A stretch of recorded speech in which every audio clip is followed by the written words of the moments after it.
Recording by Rafe Ball. And the Dead Spake by E. F. Benson. There is not in all London a quieter spot, or one apparently more withdrawn from the heat and bustle of life, than Newsome Terrace. It is a cul-de-sac, for at the upper end the roadway between its two lines of square, compact little residences is brought to an end by a high brick wall, while at the lower end the only access to it is through Newsome Square, that small, discreet oblong of Georgian houses, a relic of the time when Kensington was a suburban village, sundered from the metropolis by a stretch of pastures stretching to the river.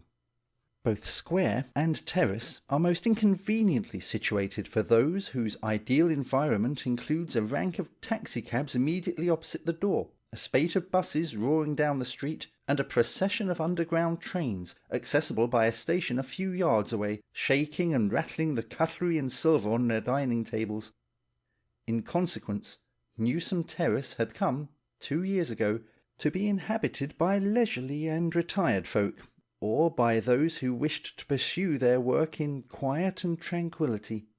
Children with hoops and scooters are phenomena rarely encountered in the terrace, and dogs are equally uncommon.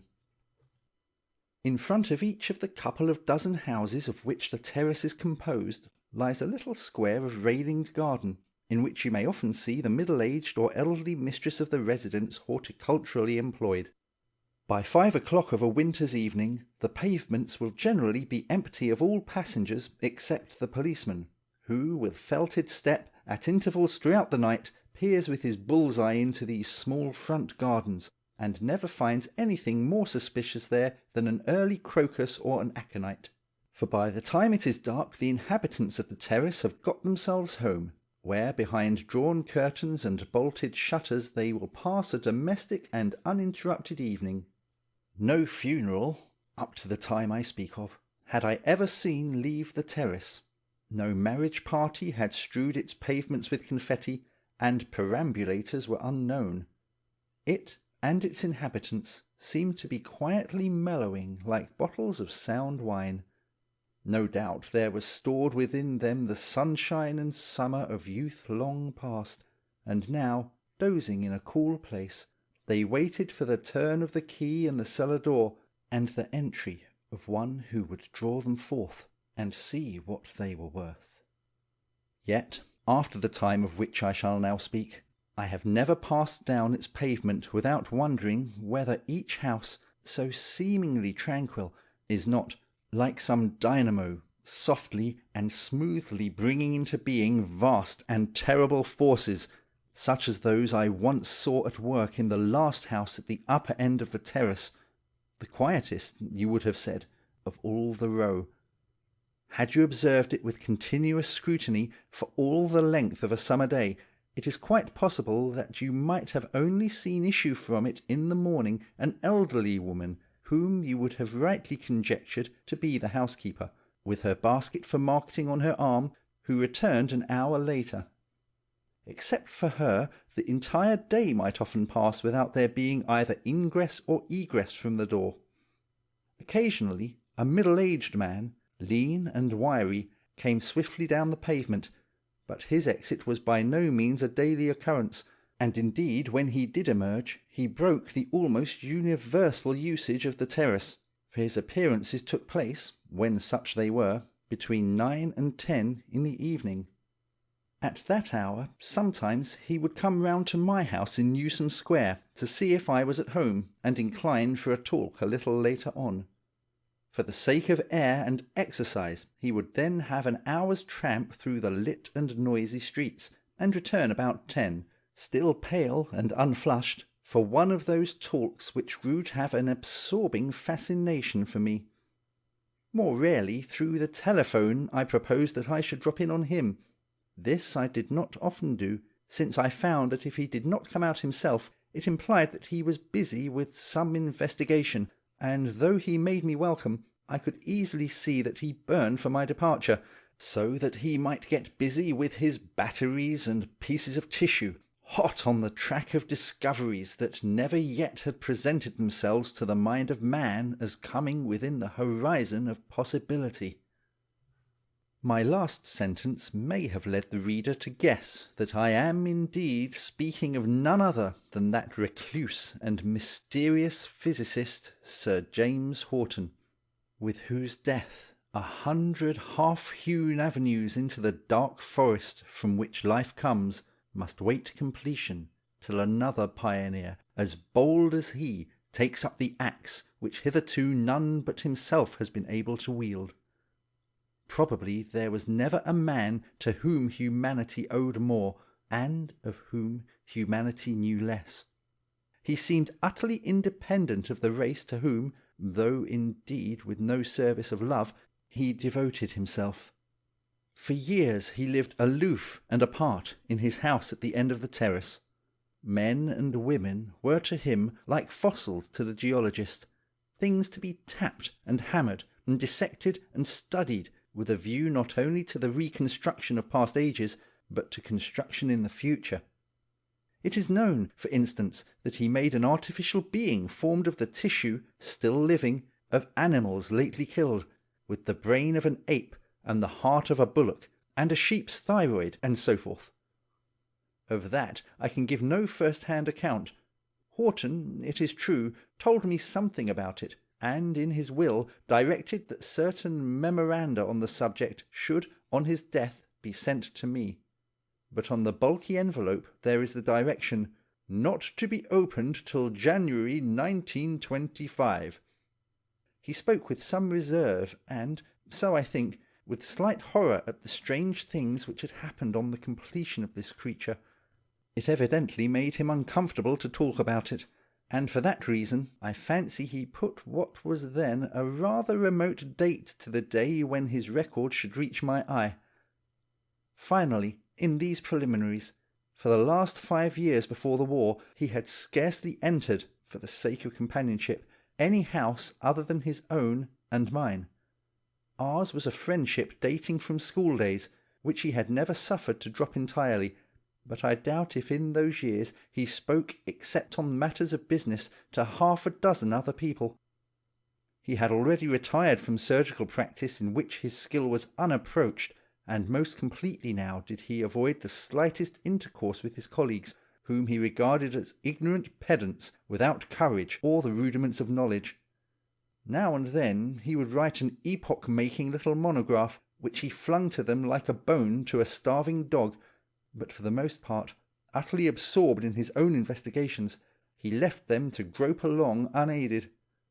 He frankly told me that he enjoyed talking to me about such subjects, since I was utterly unacquainted with them.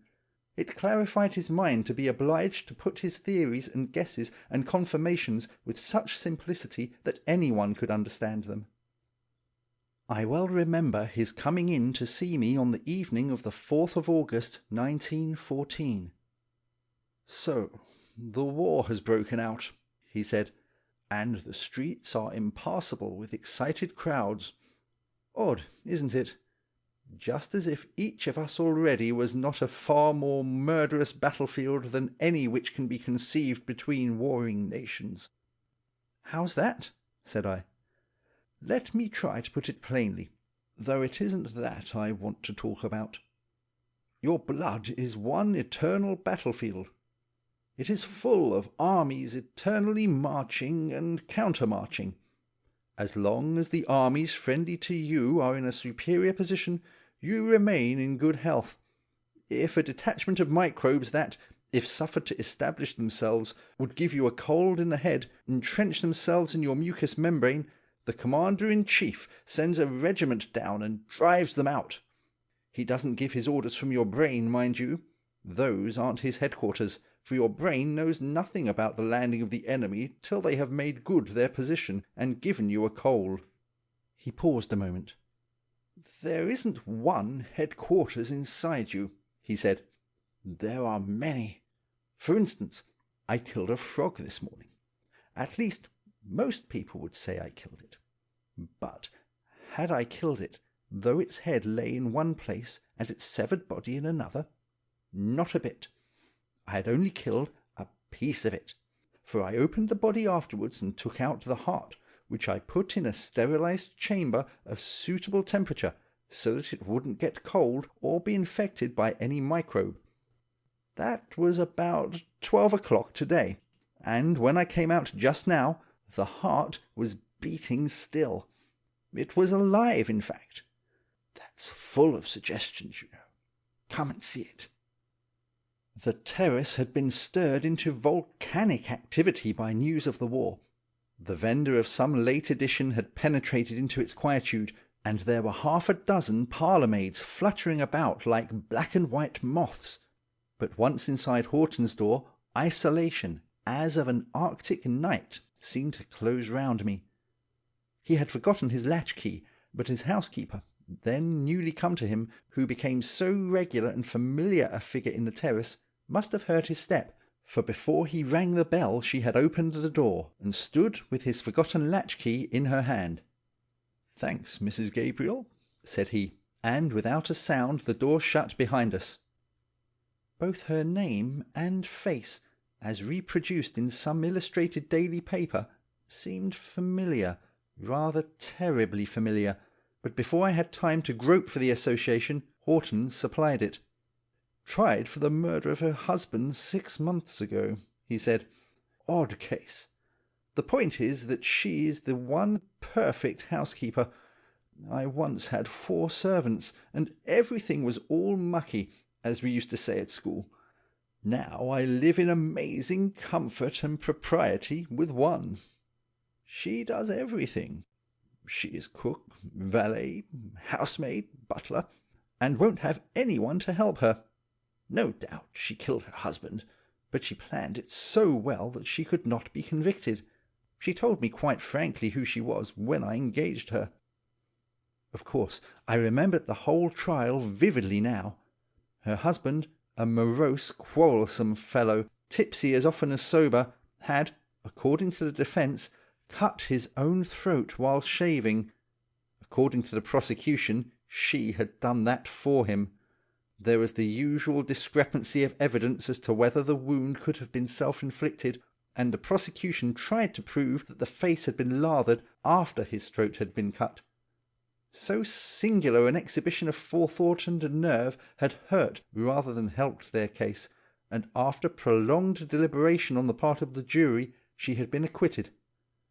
Yet not less singular was Horton's selection of a probable murderess, however efficient, as housekeeper. He anticipated this reflection. "Apart from the wonderful comfort of having a perfectly appointed and absolutely silent house," he said, "I regard Mrs. Gabriel as a sort of insurance against my being murdered. If you had been tried for your life, you would take very especial care not to find yourself in suspicious proximity to a murdered body again. No more deaths in your house, if you could help it. Come through to my laboratory and look at my little instance of life after death." Certainly, it was amazing to see that little piece of tissue still pulsating with what must be called life. It contracted and expanded faintly indeed, but perceptibly, though for 9 hours now it had been severed from the rest of the organisation. All by itself it went on living, and if the heart could go on living with nothing, you would say, to feed and stimulate its energy, there must also, so reasoned Horton, reside in all the other vital organs of the body other independent focuses of life. "Of course, a severed organ like that," he said, "will run down quicker than if it had the cooperation of the others, and presently I shall apply a gentle electric stimulus to it.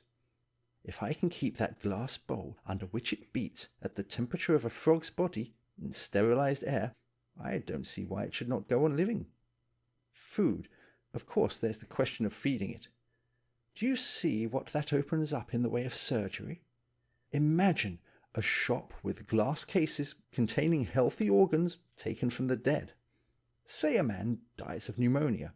He should, as soon as ever the breath is out of his body, be dissected, and though they would, of course, destroy his lungs, as they will be full of pneumococci, his liver and digestive organs are probably healthy. Take them out, keep them in a sterilized atmosphere with the temperature at 98.4, and sell the liver, let us say, to another poor devil who has cancer there. Fit him with a healthy new liver, eh? And insert the brain of someone who has died of heart disease into the skull of a congenital idiot? I asked. Yes, perhaps. But the brain's tirelessly complicated in its connections and the joining up of the nerves, you know. Surgery will have to learn a lot before it fits new brains in. And the brain has got such a lot of functions. All thinking, all inventing seem to belong to it, though, as you have seen, the heart can get on quite well without it. But there are other functions of the brain I want to study first. I've been trying some experiments already. He made some little readjustment to the flame of the spirit lamp, which kept at the right temperature the water that surrounded the sterilized receptacle in which the frog's heart was beating. Start with the more simple and mechanical uses of the brain, he said. Primarily, it is a sort of record office, a diary. Say that I rap your knuckles with that ruler. What happens? The nerves there send a message to the brain, of course, saying, how can I put it most simply, saying, somebody is hurting me. And the eye sends another, saying, I perceive a ruler hitting my knuckles. And the ear sends another, saying, I hear the rap of it. But leaving all that alone, what else happens? Why, the brain records it. It makes a note of your knuckles having been hit.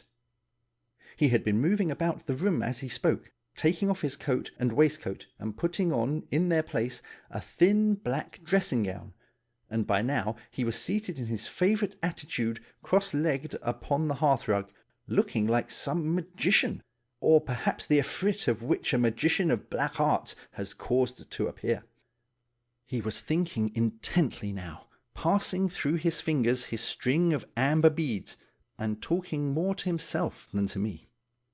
And how does it make that note? He went on. Why, in the manner in which phonograph records are made.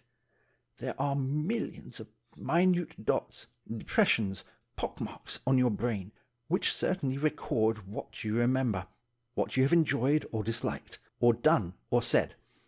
The surface of the brain, anyhow, is large enough to furnish writing paper for the record of all these things, of all your memories. If the impression of an experience has not been acute, the dot is not sharply impressed, and the record fades. In other words, you come to forget it. But if it has been vividly impressed, the record is never obliterated. Mrs. Gabriel, for instance, won't lose the impression of how she lathered her husband's face after she had cut his throat. That's to say, if she did it. Now, do you see what I'm driving at? Of course you do. There is stored within a man's head the complete record of all the memorable things he has done and said. There are all his thoughts there, and all his speeches, and, most well marked of all, his habitual thoughts and the things he has often said. For habit, there is reason to believe, wears a sort of rut in the brain, so that the life principle, whatever it is, as it gropes and steals around the brain, is continually stumbling into it. There's your record, your gramophone plate, all ready.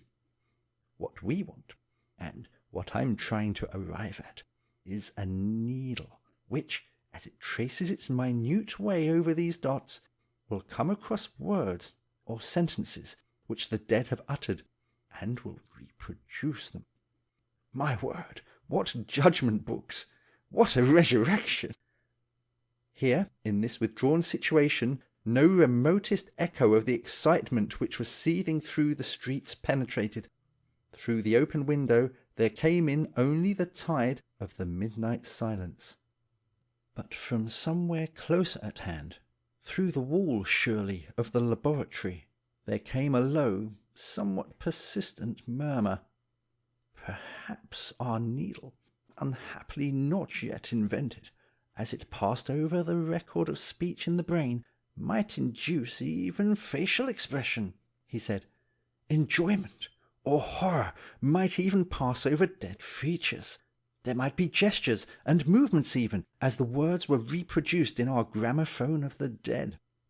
Some people, when they want to think intensely, walk about. Some, there's an instance of it audible now, talk to themselves aloud. He held up his finger for silence. "Yes, that's Mrs. Gabriel," he said.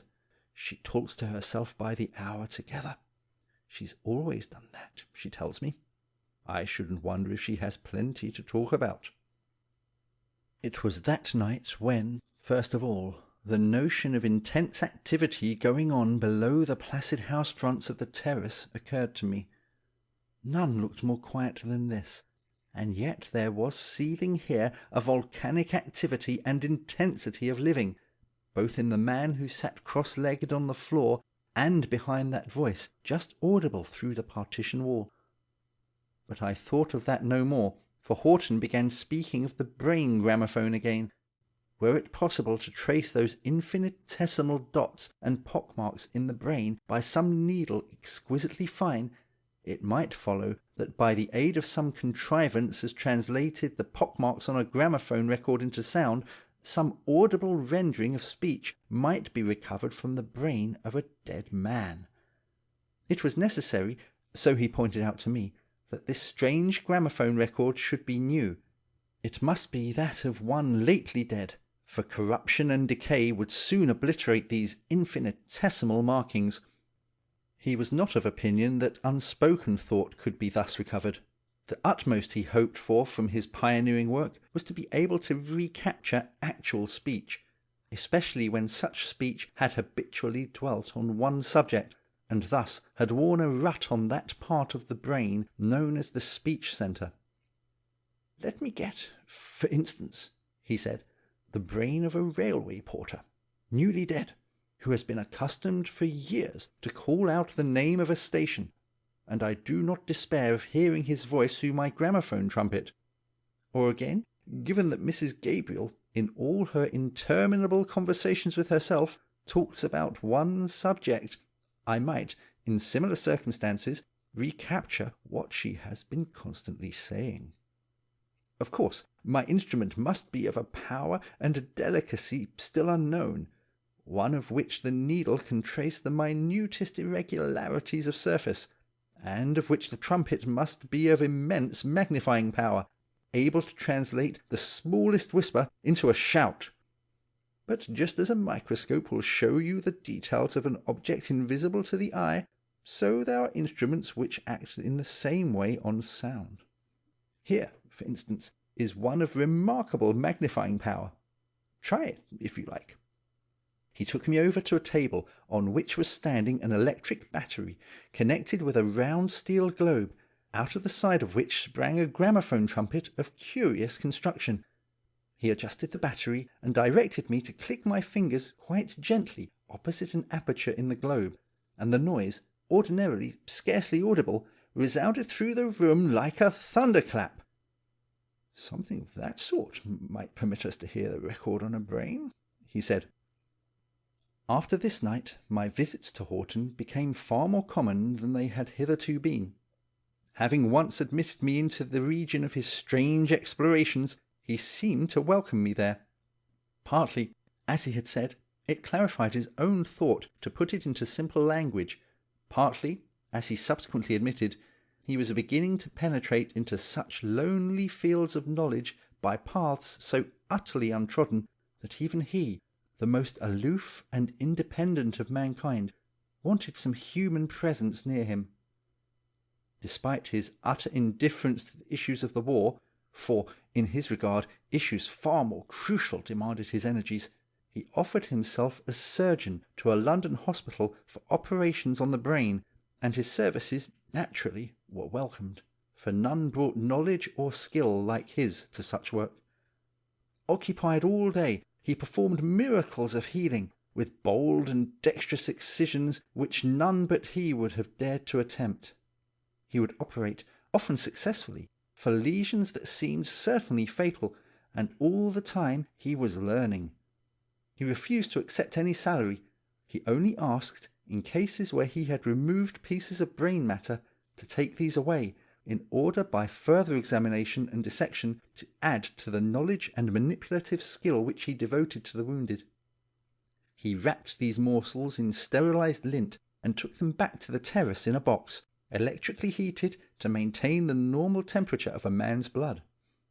His fragment might then, so he reasoned, keep some sort of independent life of its own, even as the severed heart of a frog had continued to beat for hours without connection with the rest of the body.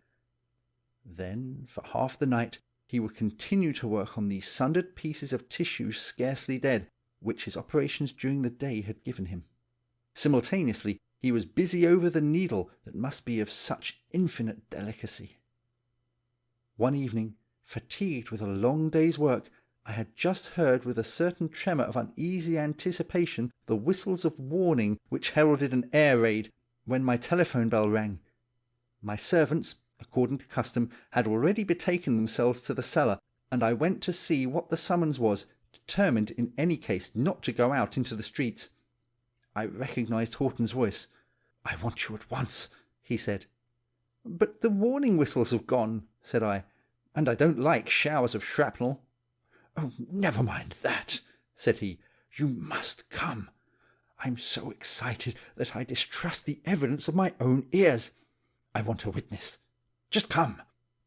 He did not pause for my reply, for I heard the click of his receiver going back into its place.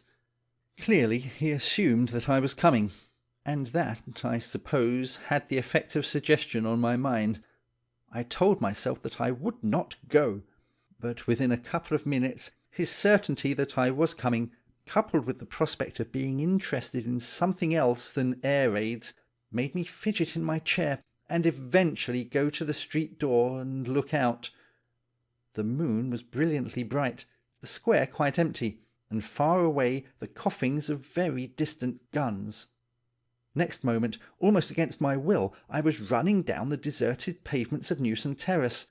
My ring at his bell was answered by Horton before Mrs. Gabriel could come to the door, and he positively dragged me in. "I shan't tell you a word of what I am doing," he said. "I want you to tell me what you hear.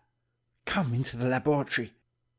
The remote guns were silent again as I sat myself, as directed, in a chair close to the gramophone trumpet, but suddenly through the wall I heard the familiar mutter of Mrs. Gabriel's voice. Horton, already busy with his battery, sprang to his feet. "That won't do," he said. "I want absolute silence." He went out of the room, and I heard him calling to her. Whilst he was gone, I observed more closely what was on the table. Battery, round steel globe, and gramophone trumpet were there, and some sort of a needle on a spiral steel spring, linked up with the battery and the glass vessel in which I had seen the frog's heart beat. In it now there lay a fragment of grey matter. Horton came back in a minute or two, and stood in the middle of the room listening. "That's better," he said. "Now I want you to listen at the mouth of the trumpet. I'll answer any questions afterwards." With my ear turned to the trumpet, I could see nothing of what he was doing, and I listened till the silence became a rustling in my ears. Then suddenly that rustling ceased, for it was overscored by a whisper which undoubtedly came from the aperture on which my aural attention was fixed. It was no more than the faintest murmur, and though no words were audible, it had the timbre of a human voice. "Well, do you hear anything?" asked Horton. "Yes, something very faint, scarcely audible." "Describe it," said he. "Somebody whispering." "I'll try a fresh place," said he. The silence descended again. The mutter of the distant guns was still mute, and some slight creaking from my shirt front, as I breathed, alone broke it. And then the whispering from the gramophone trumpet began again, this time much louder than it had been before. It was as if the speaker, still whispering, had advanced a dozen yards, but still blurred and indistinct. More unmistakable, too, was it, that the whisper was that of a human voice, and every now and then, whether fancifully or not, I thought I caught a word or two. For a moment it was silent altogether, and then, with a sudden inkling of what I was listening to, I heard something begin to sing. Though the words were still inaudible, there was melody, and the tune was Tipperary. From that convolvulus-shaped trumpet there came 2 bars of it. "And what do you hear now?"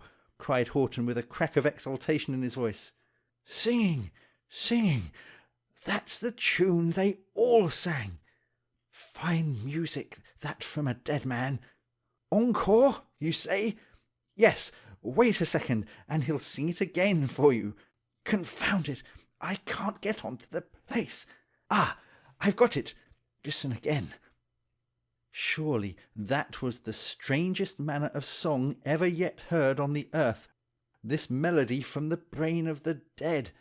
Horror and fascination strove within me, and I suppose the first for the moment prevailed, for with a shudder I jumped up. "Stop it!" I said. "It's terrible!"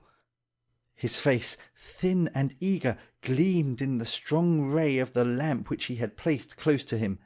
His hand was on the metal rod from which depended the spiral spring and the needle which just rested on that fragment of grey stuff which I had seen in the glass vessel. "Yes, I'm going to stop it now, or the germs will be getting at my gramophone record, or the record will get cold. See, I spray it with carbolic vapour. I put it back into its nice warm bed. It will sing to us again. But terrible? What do you mean by terrible?" Indeed, when he asked that, I scarcely knew myself what I meant. I had been witness to a new marvel of science, as wonderful perhaps as any that had ever astounded the beholder, and my nerves, these childish whimperers, had cried out at the darkness and the profundity. But the horror diminished, the fascination increased, as he quite shortly told me the history of this phenomenon. He had attended that day and operated upon a young soldier in whose brain was embedded a piece of shrapnel. The boy was in extremis, but Horton had hoped for the possibility of saving him. To extract the shrapnel was the only chance, and this involved the cutting away of a piece of brain known as the speech centre, and taking from it what was embedded there. But the hope was not realized, and 2 hours later the boy died. It was to this fragment of brain that, when Horton returned home, he had applied the needle of his gramophone, and had obtained the faint whisperings which had caused him to ring me up, so that he might have a witness of this wonder. Witness I had been, not to these whisperings alone, but to the fragment of singing. "And this is but the first step on the new road," said he. "Who knows where it may lead, or to what new temple of knowledge it may not be the avenue? Well, it is late. I shall do no more to-night. What about the raid, by the way?" To my amazement, I saw that the time was verging on midnight. 2 hours had elapsed since he let me in at his door. They had passed like a couple of minutes. Next morning some neighbour spoke of the prolonged firing that had gone on, of which I had been wholly unconscious. Week after week Horton worked on this new road of research, perfecting the sensitiveness and subtlety of the needle, and, by vastly increasing the power of his batteries, enlarging the magnifying power of his trumpet.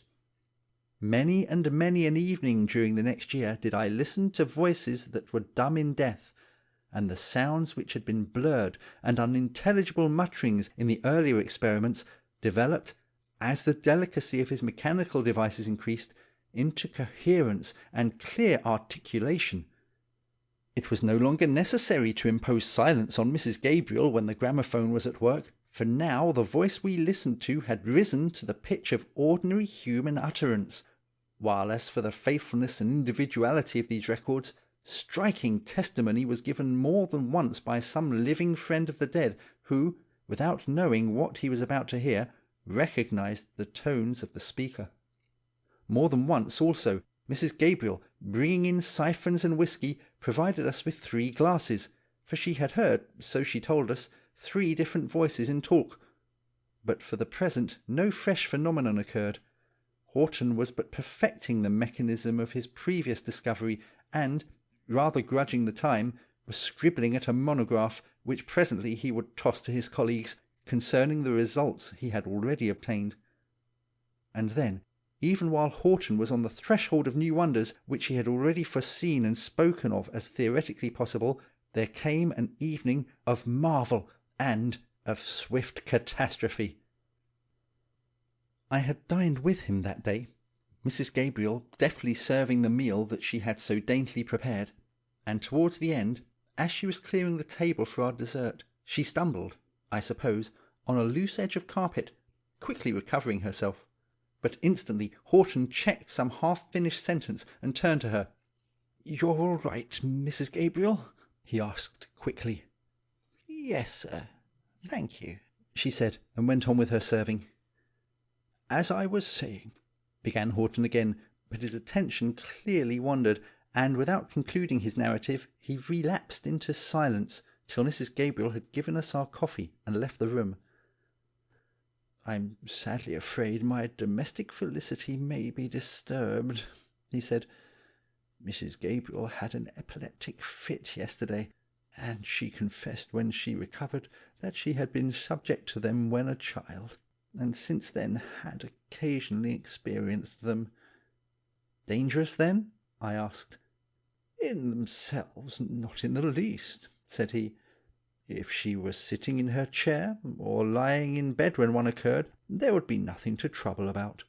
But if one occurred while she was cooking my dinner, or beginning to come downstairs, she might fall into the fire, or tumble down the whole flight. We'll hope no such deplorable calamity will happen. Now, if you've finished your coffee, let us go into the laboratory. Not that I've got anything very interesting in the way of new records, but I've introduced a second battery with a very strong induction coil into my apparatus. I find that if I link it up with my record, given that the record is a fresh one, it stimulates certain nerve centres. It's odd, isn't it, that the same forces which so encourage the dead to live would certainly encourage the living to die, if a man received the full current. One has to be careful in handling it. Yes, and what then, you ask? The night was very hot, and he threw the windows wide before he settled himself cross-legged on the floor. "I'll answer your question for you," he said, "though I believe we've talked of it before. Supposing I had not a fragment of brain tissue only, but a whole head, let us say, or best of all, a complete corpse, I think I could expect to produce more than mere speech through the gramophone. The dead lips themselves perhaps might utter, 'God, what's that?' From close outside, at the bottom of the stairs leading from the dining room which we had just quitted to the laboratory where we now sat, there came a crash of glass, followed by the fall as of something heavy which bumped from step to step, and was finally flung on the threshold against the door with the sound as of knuckles rapping at it and demanding admittance. Horton sprang up and threw the door open, and there lay, half inside the room and half on the landing outside, the body of Mrs. Gabriel. Round her were splinters of broken bottles and glasses, and from a cut in her forehead, as she lay ghastly with face upturned, the blood trickled into her thick grey hair. Horton was on his knees beside her, dabbing his handkerchief on her forehead. "Ah, that's not serious," he said. "There's neither vein nor artery cut. I'll just bind that up first." He tore his handkerchief into strips which he tied together, and made a dexterous bandage covering the lower part of her forehead, but leaving her eyes unobscured. They stared with a fixed, meaningless steadiness, and he scrutinized them closely. "But there's worse yet," he said. "There's been some severe blow on the head. Help me carry her into the laboratory.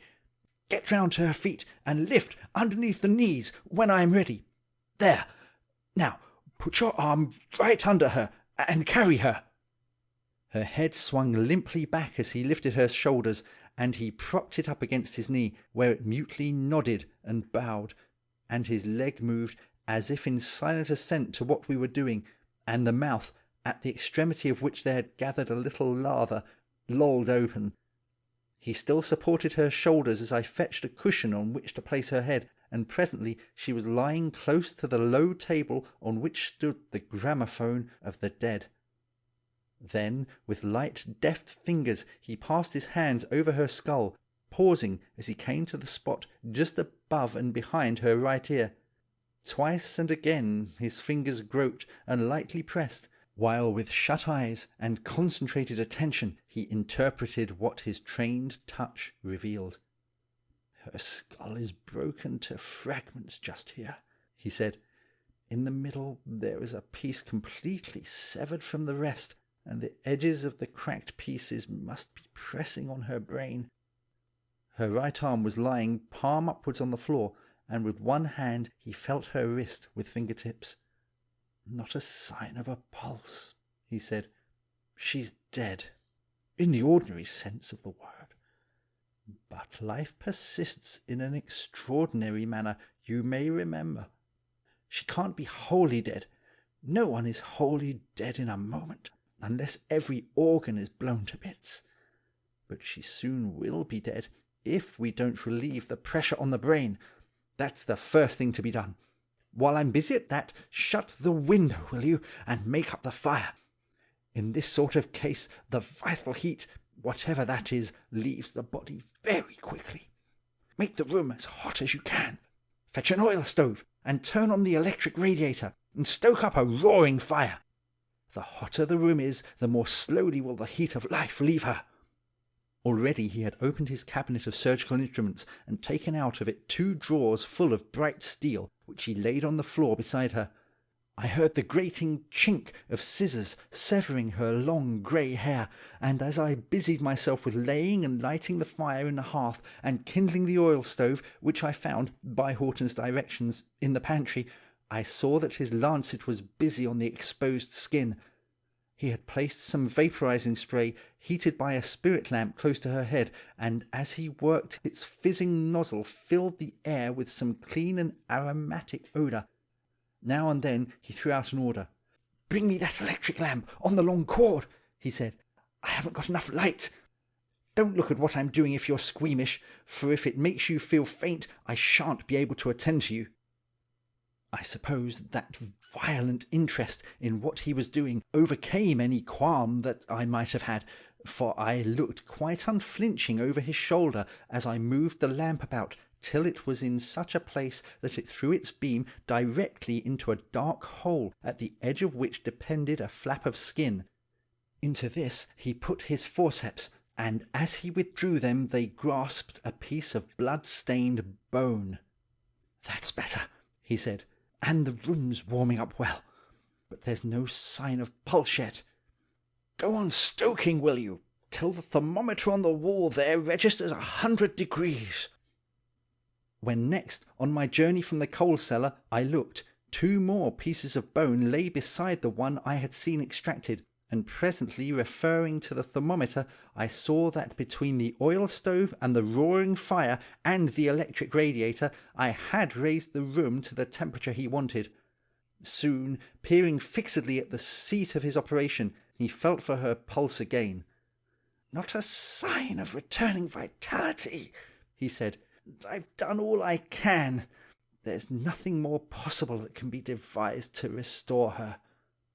As he spoke, the zeal of the unrivalled surgeon relaxed, and with a sigh and a shrug he rose to his feet and mopped his face. Then suddenly the fire and eagerness blazed there again. "The gramophone!" he said. "The speech centre is close to where I've been working, and it is quite uninjured. Good heavens, what a wonderful opportunity! She served me well living, and she shall serve me dead. And I can stimulate the motor nerve centre too, with the second battery. We may see a new wonder tonight." Some qualm of horror shook me. "No, don't," I said. "It's terrible. She's just dead. I shall go if you do." "But I've got exactly all the conditions I have long been wanting," said he, "and I simply can't spare you. You must be witness. I must have a witness. Why, man, there's not a surgeon or a physiologist in the kingdom who would not give an eye or an ear to be in your place now. She's dead.